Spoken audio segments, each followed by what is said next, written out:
What do you think the largest breakthrough will be within STEM in the next 10 years? And I mean, you could technically say anything, but something that would be realistic, you think? I'm tempted to say something optimistic because I also think that there's a lot of not good breakthroughs that could happen in the next 10 years too. Um, and I think like a lot of the breakthroughs we may be unaware of what's happening around us. Um, I'm kind of shocked listening back to the words that I said about like not having, a smartphone. I didn't have a smartphone until I was in college, and just thinking about like the amount of information that is exchanged by young people and people of any age, but particularly younger people and adolescents having cell phones.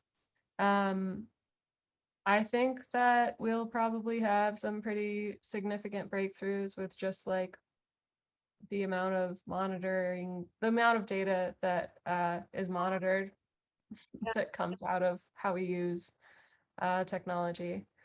So that I think that we'll probably see some stuff happening with quantum computing as well, which will be a huge change. Um, yeah, I'd say those two. I think in a lot of cases, you don't really realize how much has changed until you look back because it happens like in little increments. So the perfect example would be like the iPhone. Like from one Mhm. phone to the next one, you don't really think like, oh, this huge thing has happened. But if you think about what the iPhone was like 5 years ago, 6 years ago, and then you look at the one now, or you look at the most recent phone developments now, it's insane how much has changed in such a short period of time. Yeah, that is really true. So my last question is, what's one thing that you wish you knew about STEM when you were younger or when you were growing up, and what advice could you give to girls who are watching this? I guess I just wish I knew how vast it was and how accessible it could be.